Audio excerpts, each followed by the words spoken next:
So we should see it any second now. And there you are getting a great view of Crew 9 inside Dragon Freedom as it returns back to Earth. We are awaiting the drogue deploys. This view coming from the WB-57 high altitude plane. And there you see it on your screen, drogue deployment. Drogue descent rate nominal. You can hear the crowd here. Visual on 2 healthy drogues. The crowd here very excited as Dragon Freedom continues to make its way back to planet Earth.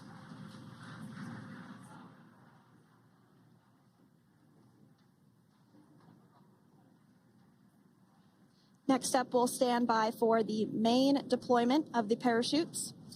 The mains are quite a bit larger. You'll be able to notice the difference on your screen once they deploy, and they continue to ensure that the Dragon spacecraft slows down even further. As we mentioned, Freedom will be traveling 16 miles per hour when it splashes down off the coast of Tallahassee, Florida, here at 2:57 p.m. Pacific time this afternoon. And there we go. We have visual on 4 healthy mains. That view was from inside. Freedom copy. That view was from inside one of the buckets where the parachutes are located. So we see a great view there of the reefing on those parachutes. And as those main parachutes begin to inflate fully, 4 beautiful, healthy mains. Now awaiting visuals of splashdown. Freedom, 1,000. We'll start to hear Commander Nick Hague. Copy, 1,000. As we heard right there, Commander Nick Hague will be calling out the altitude of the Dragon capsule from here on out. Landing in water is simpler and provides more margin against unlikely parachute issues.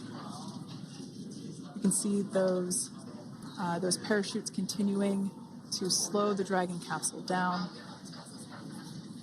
And if you're just joining us, you're looking at 800 meters. A live view of Crew 9, just minutes away from splashing down off the coast of Tallahassee, Florida. Splashdown 2 minutes from now at 2:57 p.m. Pacific. We do have 4 healthy mains really doing the job there. Just breathtaking views of a calm, glass-like ocean off the coast of Tallahassee, Florida. Crew 9 just minutes away from splashing down. This is really such an incredible shot. That Copy, was 600. That was a live view from our recovery vessel, Megan, which is stationed a couple miles away from the splashdown site. We can see the crew there using their restraints as resting places for their arms. They were just in space moments ago, so their arms were able to float freely. 400 meters. This is a gorgeous bluebird day here that we have for the splashdown of Crew 9. It's incredible to think that the Dragon capsule just minutes ago was going over 17,000 miles per hour and now gently coasting to a soft splashdown. 200. Copy, 200 meters. Brace for splashdown.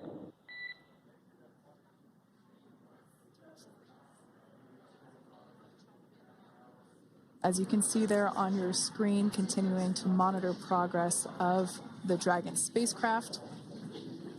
And we're going to stand by for splashdown located in the Gulf of America off the coast of Tallahassee, Florida.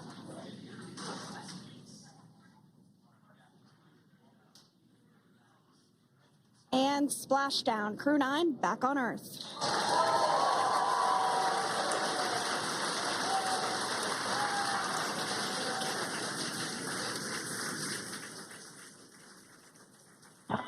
And SpaceX Freedom, splashdown. Good main release. Copy, splashdown. We see main chutes cut. Nick, Alex, Butch, Suni, on behalf of SpaceX, welcome home.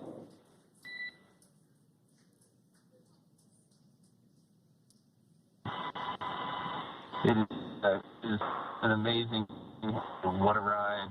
I see a capsule full of grams ear to ear.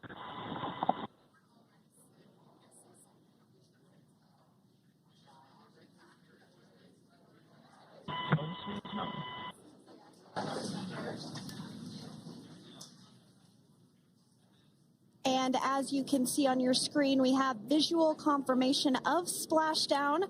Dragon Freedom has returned home, and NASA astronauts. System safety verifications are in progress. We'll report back when recovery personnel are en route.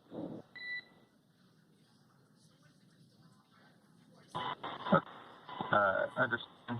And we're in section 2 of 4.800 landing response. And looking for your words on if it is necessary.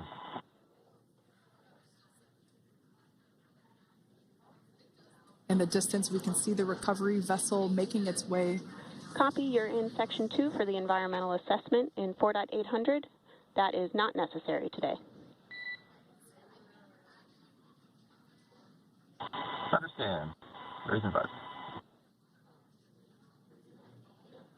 So we will continue to have communications between the Corps and Nick Hague, the commander of Crew Dragon Freedom, which just splashed down 2 minutes ago off the coast of Tallahassee, Florida.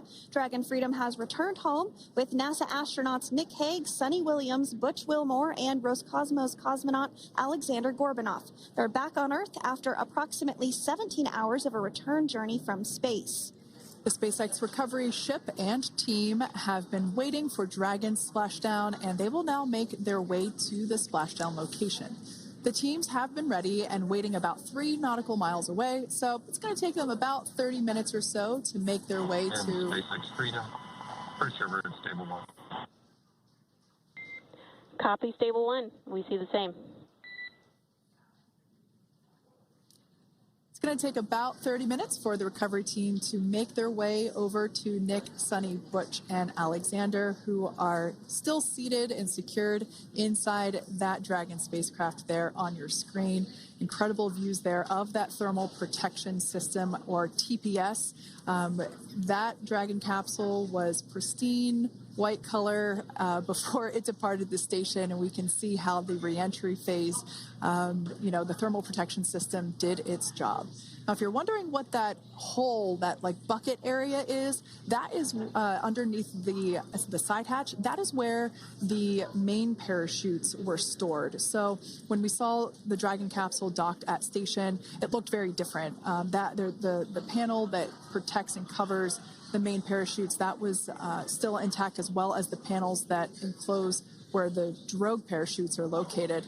We can see those fast boats. SpaceX is go for recovery personnel to approach.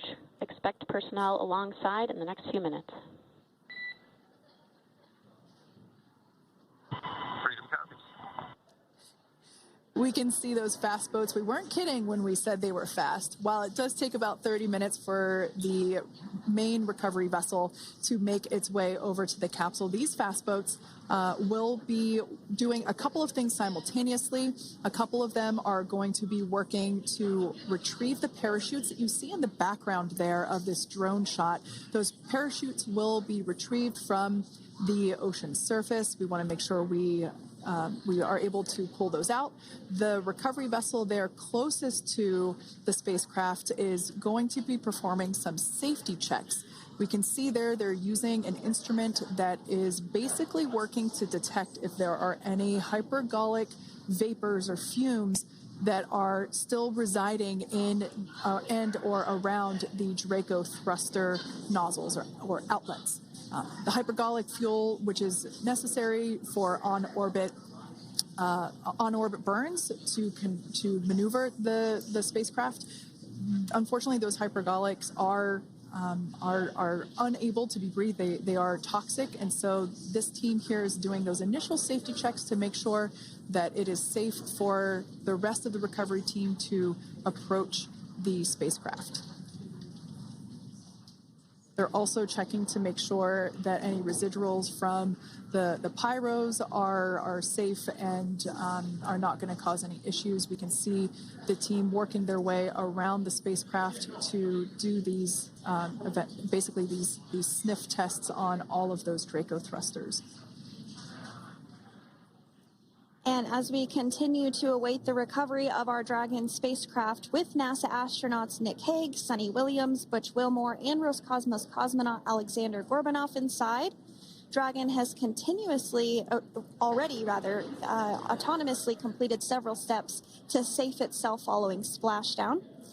We are continuing to see Dragon in what is known as stable 1 configuration. That's kind of the ideal configuration following splashdown. It's upright, and the Dragon capsule is in the right configuration for it to be hoisted into the recovery vessel Megan, which you do see a little ways off in your screen approaching. Dragon will continue to remain live on air with you through that recovery process, all the way through the point where the crew is extracted from the Dragon spacecraft. Now, if you are just joining us, the mission has gone smoothly so far. Dragon successfully splashed down off the coast of Tallahassee, Florida at 2:57 p.m. Pacific, 5:57 p.m. Eastern Time this afternoon. Approximately 17 hours prior to splashdown, Dragon autonomously undocked from the International Space Station, completed a series of departure burns, jettisoned its trunk section, and performed its final burn, the deorbit burn.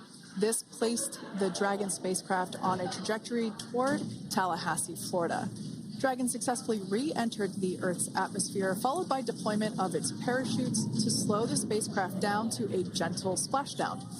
We're now going to follow the Freedom. Hypergol sweeps and unfired ordnance checks are nominal. Rigging is in progress. Approximately 25 minutes until capsule lift. Stand by for PMC with SpaceX flight surgeon.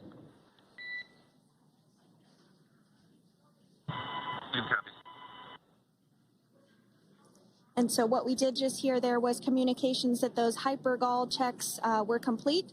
They didn't find any of that upon those checks, so we'll continue to move through the timeline.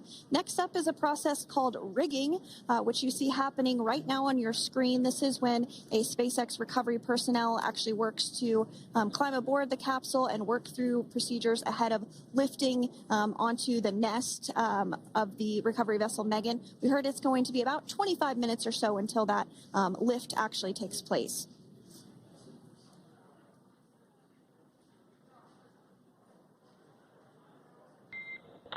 Okay, Freedom, the next call will be from the SpaceX flight surgeon on Dragon to Ground Private. Understand. Thank you. callouts there indicating that the crew will have the opportunity to do a quick check-in with the SpaceX flight surgeon. This is standard procedure for every Dragon spacecraft when it returns to Earth. It's just an initial check-in, make sure everybody is doing okay. They will also have another check-in with the flight surgeon once they are on board that recovery vessel that you see there in the background. We can now see that SpaceX recovery team member they're on top of the Dragon spacecraft. They are going to be working to install plugs in the Draco thrusters to ensure that none of those, and to ensure that no more